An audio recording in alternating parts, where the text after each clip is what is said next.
I'm doing well. Nice to see you again. I know. So good to see you. Happy to be here. I'm glad we finally did this. I moved slow in mom life. Yeah. That's okay. Well, in a timeless universe, what's the rush, right? Hey, that's very true, Cameron. Yeah, there's no urgency here. We're all just kind of floating along. You So, that's funny you say that. Working on releasing a sense of urgency has been a major goal for me lately, so yeah. it's the nail on the head. Yes. It's something I am continuously working on myself. Yeah. Um, just patience, right? And trust and like letting things Mhm. unfold as they are and not imposing your own will to try to make something Yeah, happen, creating that resistance. So, um, exactly. I know things can unfold much better than we expect a lot of times that way. There's solutions we don't even know about. When we have a little faith, things can unfold yeah. even we imagine. So yeah, totally agree there. Okay. Well, you can see me, hear me okay, right? Oh yeah, you're good. Can you hear me good? Mm-hmm. Okay. Yeah. um, well, awesome. So let's just dive into this. I again really appreciate you being here and partnering with us Yeah. in our shared mission to facilitate healing, in our respective pathways and through our own personal journeys. Hmm. And sobriety and the kind of modality and niche that you focus on is one that is particularly um, interesting to me and one that I have an affinity towards and just a soft place in my heart because I'm someone who personally struggled with alcohol myself. Hmm. I abused it for many years, and it was my that sober curiosity that led into full abstinence that really allowed me to escape my own mental chains and Right. to come into my most authentic self, empowered self. And that's led to the birthing of this platform, Awakenpedia. So I really appreciate the work that you're doing. I know it intimately how important Mm-hmm. it is. And this is just a forum to give you the space to kind of express who you are and what you really do, why you do it.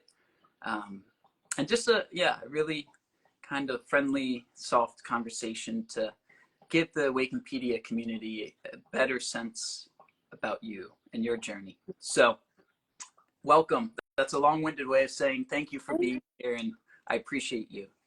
I appreciate you too. And yeah, it's wild how much can grow out of a sober curiosity and what we're really capable of without alcohol. And my story is actually pretty similar to yours, where I definitely was like a big overindulger when I drank. And I was getting my master's in nutrition and functional medicine in, prior to 2020. I think I finished in 2019, like right at the end. And I spent a lot of time working in the hospitality industry to kind of pay my way through that program. And I almost felt like school, like I've always been very academically inclined, but during that time it was kind of this like procrastination method for me in a way. Like I was very passionate about what I was learning about, but I kind of had this mentality like I'll get my shit together when I'm done with school and I'll think about my drinking then. We always kind of like think there's going to be some day on the horizon where we're going to deal with all of our toxic behaviors or limitations, and we kind of keep putting it off. And so I sort of had this intuitive knowing, like, I'm going to have to stop drinking at some point if I really want to live the life that I think I want to live. And externally, I think people probably would look at me and be like, yeah, she's a party girl. Like, she drinks a lot. But I don't think most people would say like, oh, you should stop drinking. Maybe I'm delusional in thinking that, but I definitely think a lot of my drinking is was very culturally normalized, binge drinking and um like day drinking and just a lot of drinking. And so when the pandemic hit, I noticed like an uptick in it even more without the structure. I had a lingering sober curiosity for a while, and I just felt like it was the time to execute. I was getting my certification after I completed my master's in health coaching, and there just was a lot of lack of alignment with my drinking, and wanting to be a health and wellness professional is like very glaring when you're waking up and drinking rosé, thinking you're Yeah. going to start your business. So it just organically evolved, where it started with a curiosity. There was no real rock bottom like moment that catalyzed it. I mean, I had plenty of like embarrassing moments with my drinking, and, what I guess would be considered rock bottom moments had I stopped drinking when they happened, but I didn't. And when I fully did stop drinking, nothing really happened like right before that, other than just feeling like an overwhelming lack of alignment with my purpose and what I kind of wanted to achieve in this life, and feeling like it was keeping me anxious, it was keeping me insecure. I did like have a desire to put myself out there more on social media and to share more in terms of health and wellness, but I had such imposter syndrome because I'm like, how am I gonna, first of all, it's already hard to get comfortable on social media, but second of all, if you're preaching health and wellness and binge drinking on the side, it's also doesn't help you build your confidence in any way. So what started as a curiosity evolved into this, sober lifestyle. And now I've been for almost 4 years without alcohol, and I had no Amazing. intention. Congrats. Congrats. I know. I have my 3 year next week actually, so Oh, no. I'm trailing in your draft, and Yeah. but yeah, so I it's funny our parallels here, Yeah. but congrats on 4 years. That's amazing. Yeah. It is. And it's wild because you see a lot of shifts in your first year. Like, whoa, it's like painful, it's like intense. And then as you continue to go, it's like it settles into this contented peacefulness, but there's still like growth every day that you stay sober. Like, I continue to get more comfortable in my own skin. I continue to feel like I can communicate clearly. I continue to feel more strength in upholding boundaries and confidence in my business. It only grows and grows and grows. Although, like in the beginning, you're like, holy shit, I'm transforming rapidly day by day in like painful ways, and also, really great ways. But it's a never ending like acceleration of your evolution to continue through life without alcohol. So although I really was like had no intention of focusing my integrative wellness practice on sober curious clients, and in fact when I did start doing that, everyone was like, what the hell are you talking about? Gray area drinking, sober curiosity, like exploring your drinking before hitting a rock bottom. What do you mean? Like, you don't have a problem, so you're going to stop drinking? Or why would you do that sort of mentality? And then I really utilize like all my tools, from functional medicine and root cause healing to health and counseling psychology to holistic wellness and nutrition, and realizing like I have this conglomeration of holistic education that translates beautifully as like a support system for a sober curious exploration and lifestyle.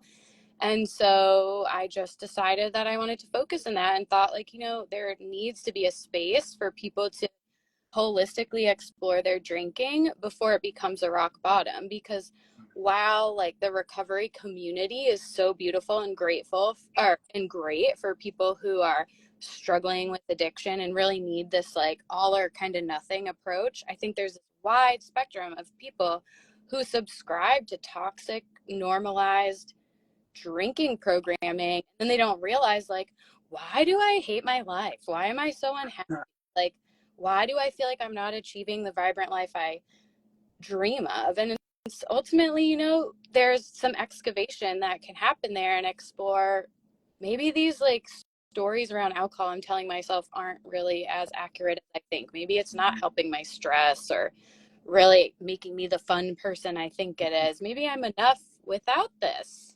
And so that's kind of how it got woven into my coaching, and how I now really focus in sober curious clients, helping them address mindset, nutrition to support feeling vibrant, shadow work, inner child work, movement, community, relationships, spiritual connection, and really capitalizing on that without alcohol, because we have this like clear channel to our intuition and spiritual connection that I think we don't realize how much it gets diluted with alcohol. Yes.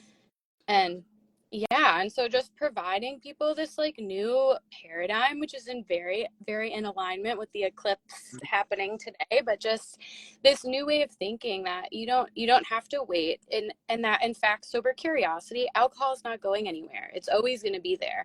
But what's not going to be there is this opportunity to take an extended break, or to maybe move to a fully alcohol-free life, and to see like how you can maximize your human experience doing that. And I think everyone should check it out, take a peek along any type of healing journey, and that it's something that's so often overlooked in a lot of health and wellness. And we have this idea of like everything in moderation, but I don't think that applies in the same way with carcinogens and poison. We don't need it. You don't need it.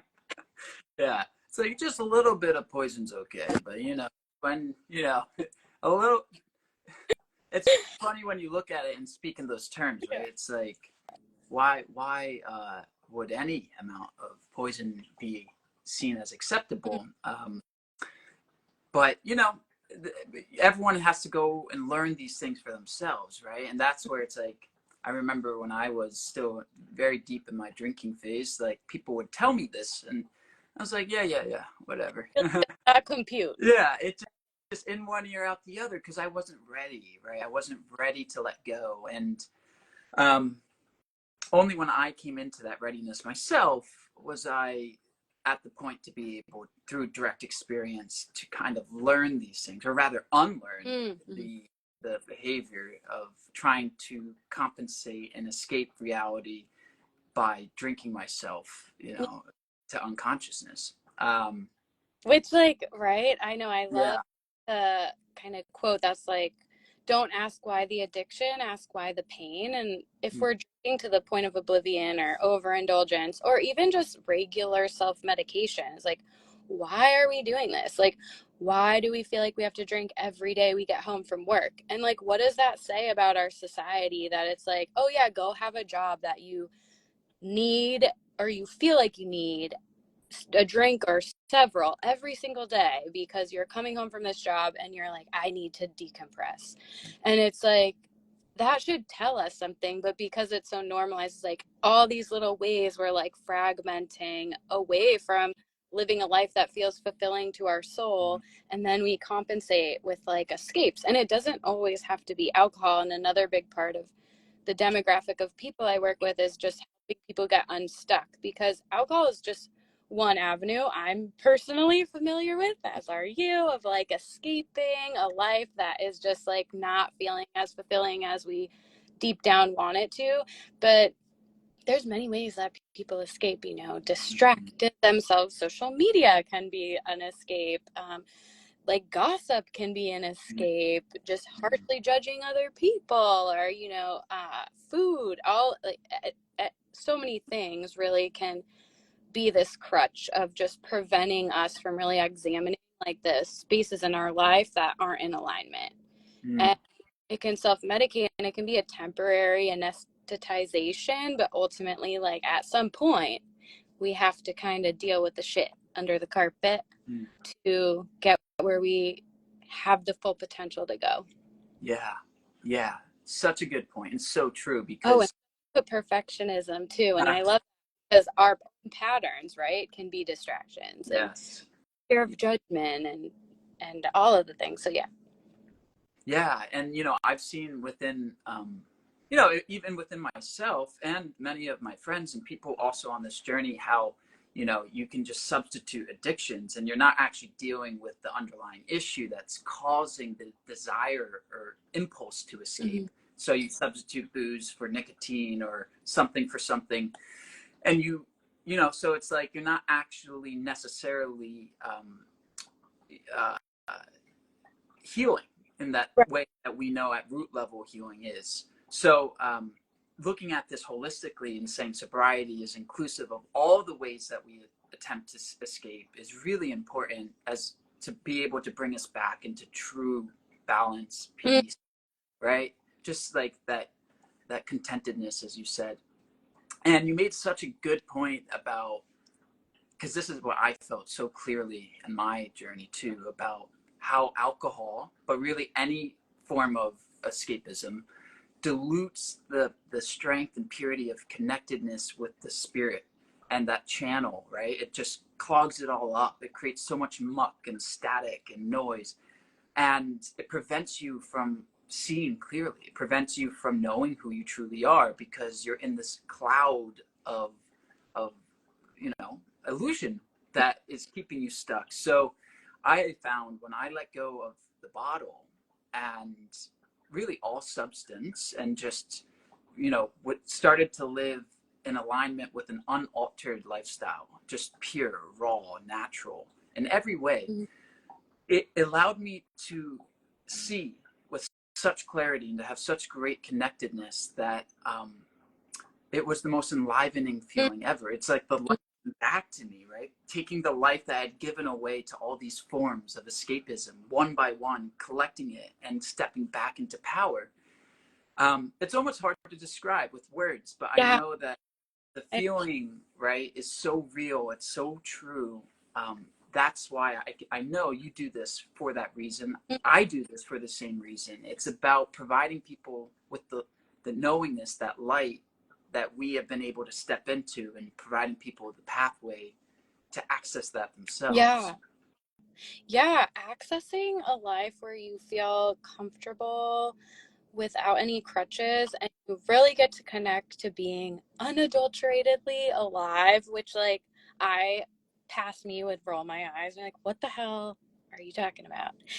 And so I totally understand people are like, what? Like, but it is just such an empowering feeling to be able to access true joy and contentedness and inner peace without feeling like you have to depend on anything. And it's also so refreshing to realize like you don't have to wait until it's completely causing like pain in your life to explore, because there's spectrums of pain too, and we've gotten so used to only exploring our relationship with alcohol when we're just at the end of the spectrum, like I can't take this anymore, when in reality it's having a lot of more subtle impact on us in a negative way that we kind of brush aside with anxiety, disconnection from spirit, like you mentioned, and our deeper sense of purpose and inner knowing, intuition. Like we don't talk about that stuff as much. We're like, oh, they're an alcoholic, they're physically dependent, or they're waking up and drinking. And it's like there's a whole spectrum of ways that alcohol impacts us well before like we get to this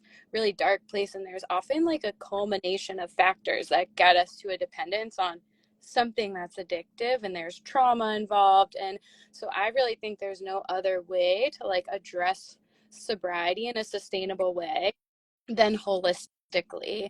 And I think also that creating this space for people to explore their drinking at any point along the spectrum is so necessary in our society. And I think we're really breaking out of these kind of more binary, like, you're an alcoholic or you're not, versus like, hey, like we all fall on, there's spectrums to everything, and it's not as like black and white as we like to make things out to be, because it's easier for us to digest, it's easier for us to okay, they have a problem, I don't, instead of being like, hey, we could all have a problem with drinking, like to varying degrees. It's not like the best thing for us. And if you're trying to go on a healing journey, if you're trying to work on your self-improvement, like this is always a worthy thing to look at. I really like to create non-judgmental space for people to do that, because I think in creating a binary, like alcoholism or not, we've created a lot of stigma around it. And I think there shouldn't be stigma around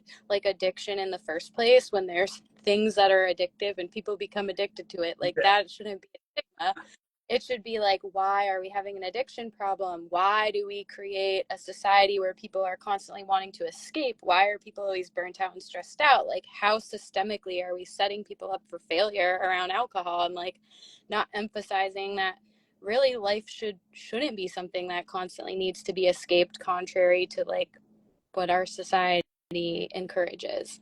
So there's a lot more nuance to it than I think a lot of people initially may think. And when you dive in, you see a lot of people actually question their relationship with alcohol more than you would expect. You know, once you start talking about it, most people who drink have like some lingering inkling of, hey, is this really bringing me to the life I think is best for me? And we kind of go in on this contract societally where we do enable each other with a relationship with alcohol that might not suit us all so great. So I I see it as the collective insanity or yeah, collective psychosis that we all just normalize because other people are doing it. So we say, yeah, it's normal. But no, I mean, it's just mass insanity. yeah. um, so, Oh, and somebody asked in the chat. Sorry, yes, yeah, did I was want to. going to say, let's talk about that because I think it's a good point. I just a couple minutes if you can. How does your approach kind of either expand upon or kind of piggyback or alter, or how is it different from the 12-step program if you're familiar with the Yeah, 12 step? yeah, Yeah, how's it expand on that? yeah. So I am familiar with the 12-step program, and I think what I do isn't particularly like different than like, I mean, obviously there's more like kind of a regimented, streamlined approach in AA. I would say that I personally did not do AA route. I kind of did where I started with a sober curiosity and it evolved. And within that, I did the inner work holistically through my own reliance on my own education and building community around that. And I do think that the community aspect of AA, wonderful. The inner work aspect of AA, wonderful. The space for people to go and have that is so needed. But what I think can be hard sometimes is when people are in this gray area and they're kind of exploring alcohol's impact on their life, they might not feel like I'm an alcoholic and I need to Mm, stop drinking for the rest of my life. And so AA doesn't feel like it resonates for that demographic. And there needs to be this more um, gray area where people kind of explore without like I'm committing to a label, which works well if you're in a certain space. Not so it can be a turnoff for people even exploring the relationship if they feel like that is a precursor to doing so. Like I have to say I'm an alcoholic is a big thing for a lot of people. And so with all that being said, I would say my program expands upon that because it is about doing the inner work, looking at our own shadow work, right? Like our own patterns that are contributing to a dysfunctional relationship with alcohol, our triggers, our projections, how it's impacting our relationships, and what role we play in the dysfunction in our lives. But on top of doing that, in addition to kind of 12-step inner work similarities, I also work with people on nutrition and mindset and spiritual connection, which I know there's an element of that in AA too. And even walking through, this as a process, and we're kind of, if you have slip ups and whatnot, we don't have to start over. This is like more of a open exploration. And so, yes, inner work is there, more health and wellness coaching to build healthy habits as a foundation for sustainable sobriety is also an element that's there too. yeah, yeah, I love that. It's more of a multi-dimensional assessment and approach, Right. making it like And holistic yeah. in that way. And I will also say too that I think it's very personalized to the individual, and that's like what coaching is, right? Is like, what are your goals around drinking? Are you looking to get more mindful? Are you looking to eliminate altogether? Are you looking to take an extended break? And so I'm really trying to work with clients on like, what are you envisioning? This is about like your vision for the future, and I'm here as like an honest accountability sounding board, because mindfulness and moderation sounds good to a lot of people who probably are in the category that like abstinence is better, so I have to find that nuanced realm of like being honest with clients. And I've had to tell clients that are seeking moderation, like, I don't think that might be for you. You know, like we're at a stage here where that hasn't really worked, and I'll support you in exploring that. But if you want my honest feedback and experience from clients, maybe that's not where you're at. But let me help you walk through harm reduction or continuing to explore this. So yeah, it's a very personalized experience. And from there, whether we start with nervous system regulation, diet, I do gut health testing with clients to kind of help them optimize their microbiome after drinking kind of damages it, or whether they want to look more at purpose and spiritual connection. It's all areas I touch upon, but certainly what feels most important to the client is kind of where I let them lead. Sure. Yeah, it's beautiful. I love your approach. It feels intuitively to me just so sound, and resonates deeply because, we live and exist on levels of mind, body, and spirit. And look, we have to be able to speak to each of those, bring them into alignment to come into true health. And as you said, what will actually serve and deliver a sustainable sobriety solution so that we can, it doesn't feel like it's willpower. It's not like, it's an effortlessness because we're in true alignment with our most authentic self. And so we're not pushing for anything. It's like we're being pulled in that way. At least that's how I experienced it too, and my own holistic assessment of sobriety. Yeah. Okay, well, let's jump into your program specifically and offerings if we can. I'd love to learn a bit more about like what you specifically provide, right? I know I'll let you speak for yourself, but I know you have a course that either is just launching or it's being launched. I think the mindful, what was the name of it? Mindful living. It's just sober curiosity for me. Yes. Got it. Yeah. So yeah, tell us about what the different things you have. Yeah, of course. So I will add as well that I'm a big believer of like self-love and worthiness as a huge foundation for some of this work too. So that's another big area that I work on with clients, is just like, where's this pain coming from? How can we create a foundation of self-love? So we want to make choices for ourselves that are in alignment with our healthiest, most vibrant self.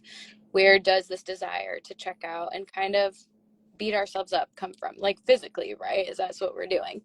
But okay, offerings. Cam, you'll learn I'm long-winded. You're like, I already did. Well, you can't be more long-winded than me. So I go on like 2-hour sermons with my partner, and I just I'm like, oh my gosh, what have I been talking for that long? Yeah, so it's okay. You're like, it's gonna be a short chat. I'm like, we'll see about that. No. But yeah, so my program and offerings, I do a 6-month program with clients called Sober Curiosity for Mindful Living. So this is a space I really love working with people over 6 months, because I feel like when we eliminate alcohol, there is, like we talked about holistically, so many areas that we can build as pillars of support: nutrition, movement, sleeping, like basic physical health, spiritual evolution, mindset, shadow work, community supports outside of our coaching relationship. So really building a life you don't need to escape takes a while. So 6 months is kind of the minimum commitment, and it includes meeting with me for one-on-ones via a regular schedule, also conversing in between sessions on Voxer and voice notes. So we have very continual communication over the 6 months. And I think with alcohol elimination, we have lots of ups and downs, and we have lots of, obstacles, seasons, holidays, summer, big thing for a lot of people, going through different transitions in our life without alcohol. So it's like really walking through alcohol-free living for a chunk of time, I think, is important. And that, like I said, one-on-one Voxer, and my course is also self-paced, so you have access to that along the way as a supplemental tool. So yeah, and then I have a supplement dispensary. I'm a big proponent of like lifestyle and diet first, but there's always ways we can supplement to soften, some of the sharp edges when we take away alcohol, and that is nice. And then I also have a 1 month intensive that is kind of more broadly focused on helping people unstuck themselves. And so I've been a general health and wellness coach for years. I've worked with hundreds of people just around health and lifestyle behavior changes, and realized, like, alcohol is a very big thing that keeps people stuck. But outside of that, there's, like we talked about, many other things that keep people stuck. And so helping people address more pointedly, like, one obstacle or two in their life outside of alcohol consumption is unstuck yourself, a coaching intensive. And then, yeah, I offer like ongoing support and one-off session bundles to clients that have moved through either of those programs. And lastly, I am putting up a bell tent in my backyard for sister circles and breath work and meditation Oh, workshops and collaboration with other practitioners. So, yeah, amazing. trying to focus a lot on in-person stuff recently too. So, yeah, it's been great. You're putting it up in your backyard? Is it? Oh, yes, honey. We got the platform built, Wow. and it's been Wow. kind of weather, so we're putting it up this week, hopefully. And then, yeah, I'm going to a little circle at the end of the month with friends, and then I'll probably create a regular schedule and Hmm. some sober curious series, or just, witchy shit, as I like to say. Yeah. Well, I know you're certified in breathwork, I believe, as well, right? Yeah. So you're very familiar with incorporating that modality into um, holistic sobriety as kind of one of the potential pillars to support. Which I found the breath. It's so powerful to just continue to clear that channel and connect you with the essence, Yeah. keep you rooted and grounded, especially during times of temptation Mm. when you're being pulled, by the ego, by back into the temptress that alcohol is. Um, Breathing and just taking that. I call it the sober space method, which is stop, observe, breathe, expand, and then respond. It's something I've used for myself. It's been very effective. It's just basically giving you the spaciousness so you don't automatically react and fall back into old habits. So you can take a breath, you can take a moment, and then come back into awareness so that you can ultimately respond rather than react. And you're making a conscious, intentional decision. Yeah. But it's all rooted around the breath. Um, Yeah. so Nervous system regulation, I think, is something that's so crucial when we take out alcohol, because, I mean, not only does alcohol generally deteriorate our stress resilience, but often people who drink regularly to self-medicate don't actually have like any other coping mechanisms. I know I didn't. yeah, Like, yeah. oh, this sucks, I'll just drink, instead of being like, well, this sucks, why does it suck, why do I feel this way, what does feeling this way tell me, have I tried to take a deep breath or meditate, or do a walk outside, or really acknowledging, like, if we equip ourselves with the tools to emotionally regulate, not only do we just have a better experience of life in general, but we also are empowering ourselves to not rely on things externally to emotionally regulate us. And that's so important, because it's really allows us to be taking full agency in our lives and an authority in our lives, instead of kind of falling into that victim mindset where we need things outside ourselves to make our lives work. And that, I think, that really leads to a lot of us being kind of soul sick. Mm, I So, like that. Yeah. yeah. So yeah. Yeah, I think that's kind of the root of a lot of people's dysfunctional drinking, right? Is like a little bit of a soul sadness or soul sickness or disconnection from their spirit and their real purpose as humans here. And a big part of that is the way our society is structured and the way we're expected to construct our lives, and how we're supposed to live in ways that I don't even think are necessarily as conducive for humans to be as happy as, like, we have the potential to be. And so following along with societal programming can keep us a little stuck in patterns that aren't helpful. And when we explore our relationship with alcohol, not only are we flexing the muscle of exploring our programming, measuring it against our own intuition in the realm of alcohol, but we're also,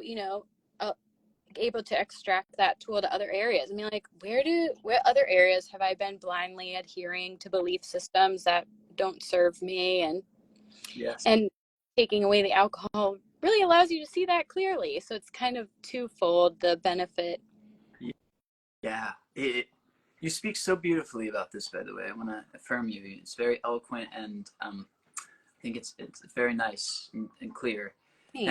And yeah, alcohol, when you're able to explore alcohol with authenticity, and you really face it, it can be that gateway that allows you to explore all the other ways that you're living through programs. And and then you just come in like this massive influx of agency, because you're starting to look at all of these programs and starting to Mm-hmm. disintegrate them and come back into more and more power. Mm-hmm. Program by program, you just are letting, and in other words, you're letting go of the conditioned mind, or unconditioning the conditioned mind, so that now you can act and ultimately feel in complete harmony, right? And with who you are, and and you're in flow, and Yeah. you have the control, and because you're no longer being controlled by your mind, by these programs. Exactly. I always say, one of our biggest limitations is our own unexamined beliefs, because it's our subconscious is ruling our reality based on all these beliefs we hold. And if we're not asking ourselves, like, where did this belief come from? Why do I think this way? How is it impacting the life I live? We're very much ruled by our subconscious beliefs, creating our reality without any examination of them. So a great example of that is many of the beliefs we have around alcohol. Drinking is fun, drinking is joy, drinking is celebration.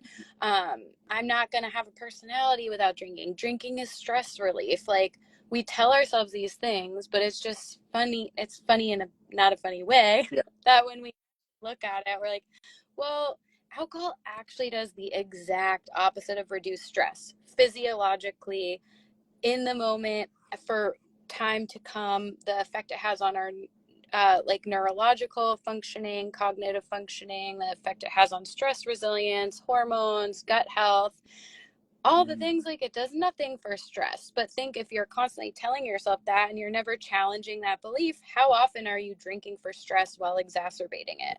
How often are you self-medicating for something while worsening it? So that's just one example of like a belief that is normalized and we tell ourselves all the time. And how many times have you been like, you think like of something an adult told you when you were like 10 years old, that you just, some silly thing they told you that you never forgot, and it's just embedded in your brain and you thought of it as fact? There's a lot of like lingering beliefs in there where we're like, where did that even come? Why do I Yeah. feel that way? So yeah, that's a big part of the work I do, is exploring our belief systems and reshaping them to really support the life we want to create instead of sabotaging, which can happen. Yeah. Yeah. The work you do, it's so valuable, and it's so timely, because as we continue to as the global awakening continues to unfold, and more people are starting to wake up from the dream of ego, the dream of these illusions, which you could surmise as the aggregation of programs that rule our lives, and as more and more people wake up to that, they start to look at what it is in their life that isn't actually serving them, right? And so often alcohol is one of the first things that people, and just substance, but alcohol is one of the biggest and most abused substances. So, and it's so embedded into the fabric of culture and society from every angle. So alcohol is one of the first things that I see as what is to drop on the journey towards authenticity, Yeah. to living in purity and unalteredness and total vibrance, with our, realizing our potential, and allowing us to be and act in the creative ways that we inherently are, right? That alcohol so often blocks. So I see that, uh, you know, sobriety and holistic sobriety, as how you speak to it, is very much in line with this awakening movement of coming into reconnectedness with who we truly are on the level of spirit. and having that then, kind of um, trickle down into levels of mind and body in terms of, all of the benefits that we realize as a result of it. Mm-hmm. Yeah, 100%. And I think, it's really scary and daunting to rid ourselves of whatever crutches we utilize to kind of distract ourselves from any uncomfortable feelings or honestly like catalysts for growth. But it is seriously the most liberating feeling to be able to live life and just be present for the moments of joy and bliss that when we speak about alcohol specifically can often rob us of. But I mean, this happens in greater capacities when we fail to do some of the self-reflection and inner work and being still and quiet with ourselves. And so as scary as it is to kind of be alone with ourselves and what we really want out of life, some of the lowest hanging fruit to like get there is definitely alcohol removal. And that's even more highlighted like the more that you drink, right? So the more that you're drinking, the more of like a disconnection you're probably experiencing from yourself. But I read a quote earlier right before we hopped on, some meme, and it just said like, when you're living in your integrity, the universe supports and respects that. And I just think that it's also just this powerful tool for manifestation when we're truly living in alignment with our best self. Like the universe is at its highest, most potent frequency of support for us. Like we're really tapping that at the highest level. And that's something also people don't talk about with alcohol removal. It's like, I feel better. I don't feel anxious. I don't feel like shit. But you don't talk about how like, wow, like the vibrant benefits you receive like on the other end of the spectrum with really being able to align yourself with the support of the universe through Yeah. these faithful actions we make, right? Like we are stepping out for faith when we give up alcohol, especially if it hasn't gotten to like a seriously destructive point. Like in our society, you are stepping away from the mainstream and you are stepping out in faith that like when you're making this decision that's different than other people, like we're hoping for a positive benefit here, right? And like you will get one. The universe is supportive of you supporting yourself. And that is like one of the coolest things I've seen is like the synchronicity and the flow that is achieved when you make choices in alignment with your best self. Your life flows so much more effortlessly than when you're in resistance. You're constantly trying to combat like negative feelings and bat them away and brush them under the rug. It's like that is operating in such a state of resistance. And if you honor that and kind of pivot and go and stop pushing against the resistance and just make those shifts that you're kind of intuitively know you need to make, the universe is always there. Like synchronicities, all my clients, it's like so funny. As soon as like the first week they fully commit or something, they're like, this happened, that happened. I'm like, yep, the universe steps in right away for reinforcement. You'll get it periodically. Keep going. Yeah. Yeah. Yeah. So true. So, And it's amazing to witness and to experience, this like, and why I know the work that we do here, it's so fulfilling because it's truly changing lives. And of course, we're not doing it, right? Everyone heals themselves, but being able to be here and stand in true support of this journey and process, it's the extension of love. yeah. And that's what I see as our divine purpose as being human. Um, and how we actually can make progress on this pathless path. Yeah. So, I always say like coaching is a bridge between where you are and where you want to go. And I tell every client, like, you can get nothing out of this, or you can actually transform your entire life. With my support, I can help you adjust your physical health, mental health, purpose, career trajectory, like life, health and wellness coaching. There is nothing that we cannot improve, but nothing will happen if the client's not committed to the process, not engaged, not participating. And so I always think of it as a partnership, right? And my inspiration when I first stopped drinking and realizing like maybe I don't fit into the recovery community, but I like definitely don't want to drink anymore and I don't have much community around this. Like I felt very lonely. And I really built my Sober Curiosity for Mindful Living program around you know, this is the support I wish I had along the way. And it's not someone judging me in my drinking, and it's not someone telling me exactly what to do. It's someone sitting with me through this process, providing me accountability, support, reassurance, validation, affirmation, and also, like, you know, not to toot my own horn, but I have quite the educational background too. Yes, yes, of course. There you go. There you I'll go. toot your horn for you. So yeah, it's like, you know, you go through the path and you're like, damn, that was hard. So like, I want to help people do that too and see how great it can be on the other side. Because there's certainly moments where your faith is challenged if you don't have adequate pillars of support and you haven't equipped yourself with the tools to succeed. So Right. Yeah. yeah. Absolutely. Yeah. Okay, this is amazing. I think I'd like to wrap it up by asking you to share any tidbits of wisdom or just insight that you feel could help those who are perhaps, you know, just starting to become curious about sobriety, you know, starting to question its role in their life.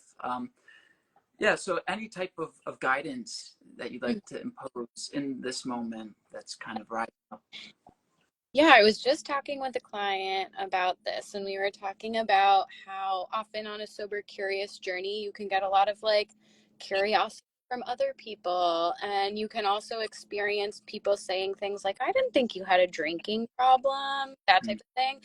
And so we really talked about this idea that like nobody knows what's going on in your inner world. And the idea that anyone would have an understanding of like what your relationship's like with alcohol is just unhelpful. I think really tuning into your own inner knowing, there's a curiosity for a reason, and this is such a powerful tool beyond sober curiosity. Like, your intuition is always there to guide you. The more we listen, the louder it gets, the more that we can lean into like knowing ourself, knowing what our boundaries are, knowing the voice of our inner knowing and listening to it. And so just really tuning out the chatter and getting clear with yourself. Like, how is alcohol serving me? If I want to explore this, like, what does anyone else's opinion matter? And like anything that's not going to be in alignment with in your life without alcohol, really, like, do they deserve to be there in the first place? And kind of just creating this gentle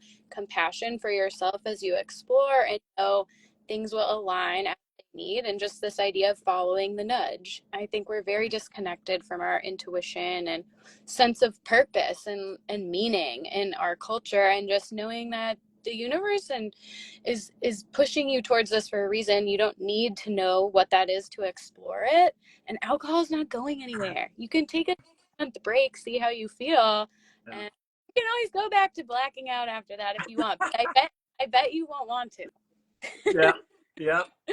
Yeah. And yeah, and then the other thing I would say is, like, if you're kind of in the pre-contemplation phase and you're like, my interest is peaked, but like I'm not quite sold, then I would just listen to my podcast, listen to sobriety podcasts, sober curious podcasts, follow people on Instagram that don't drink. Just start exposing yourself to this as, like, you know, a reality for a lot of people. We just don't think of it because we're so saturated in our own reality. But when you start presenting this as like a viable option that people are actively living in a fulfilled, happy, non-deprivational type of way, you start to retrain your brain and be like, oh wow, maybe sobriety is sustainable, maybe I could benefit from it. And we kind of rewire our subconscious a little bit, and that can be good to nudge us along if we want. And you can always just take a temporary break too, see how you feel. I know I did for a couple of times before I like really committed to not drinking permanently. So lots of different little tools. Yeah. Wow. Okay. Thank you so much. Yeah. Follow the nudge. Follow the nudges. I Yeah. call them God nudges, but you know, call them whatever you want. Yeah. Intuition, um, the light. Just, you know, your listen, that inner voice, the gut, the heart. Yeah. Yeah. Yeah. If Beautiful. you have it, it's there for a reason. And I bet you'll uncover what that is as you follow it. And um, there's more to life than like living for the weekends. And this is coming from someone who never thought, like, I was definitely that annoying person harassing people who didn't drink. So Mm-hmm. I am Yeah. definitely understanding of people who are like, what? I can't imagine. Yeah. But hey, Yeah. who would have thunk? I'm with you. I was in the frat on the on the bar tables and You're like, turn it away. pouring shots on people. Like I was the party animal, and Yeah. you know, but that's where this life is. It's just a mystery, and like, but the change from letting go of booze is indescribable in terms of the benefits. I honestly, it's beyond measure Yeah. how much it's impacted my life and those around me, my family, my relationships, everything. It's of infinite impact, truly. Um, 100%. so I'm with you on this journey. I have so much value the work that you're doing. I'm so happy you're a part of our community and in partnership, serving together. I'm really looking forward to seeing how this unfolds over time Yeah, me and too. all the things we can do together Yeah. to bring more people into just power and self-empowerment and self-control and joy and love and peace, Right. right? Yeah, and I think a big part of my mission here is just helping people see things in a new light. Like everything isn't black or white, and exploring that spectrum in any ideology, I think is really important in this day and age. We get very, very divided in this like binary thinking and groups and tribal kind of ism. And I think it's really helpful to be like, you know what, we're all very complex and nuanced, and we can all live in different varying different ways and coexist and kind of present new ways of thinking and breaking free into more empowered thoughts. So yeah, thanks for having me. And I wanted to say too, yeah, the retreat this weekend, I feel Mm. like we should shout that out. Yeah. Why not? Yeah, but that's something I'm very excited about. It's our first the debut retreat for Awakenpedia, and it's at home, virtual retreat. You can come and go as you please. It's very flexible, but the entire purpose is unified in the sense that we have 20 different healing modalities that we're kind of providing workshops on, speaking to as pathways to help return us to our essence, to our most natural, unaltered state, who we are, stripping away the illusions. And some people resonate most with yoga, some EFT, others really love, hypnotherapy, others are just pure meditation, sit on a pillow. So we have all different pathways that we're offering, from wonderful partners of ours, experts in their modalities, and hopefully it provides you as an attendee with the insight that this is a pathway that I really resonate with. This is something that I want to add to my toolbox as part of my spiritual hygiene that allows me to live in better coherence, more true coherence on the levels of mind and body as well. So yeah, it's a returning to love. Yeah, I'll be there. Yes. Thank you. I can't. And for everyone who tuned in, thank you so much. If you'd like to learn more about Katie, read more about her bio, direct booking links, discounts, all that good stuff, you can access it in our member forum, which is free to join. So Yeah. one of the links in our bio, Yeah. you can just get there. Awesome. Okay. Yeah, well, having me, this was so fun, and I look forward to the retreat as well. And thanks for everyone who tuned in and listened. And I'm excited to share. This will show up on our page too, right? Awesome. Yeah, it will be everywhere in Great. soon time. Awesome. Okay. Well, have All a right. wonderful day. Thanks for having me. Such a fun Yeah. chat, and I'll see you soon. Okay. Be well. Talk soon.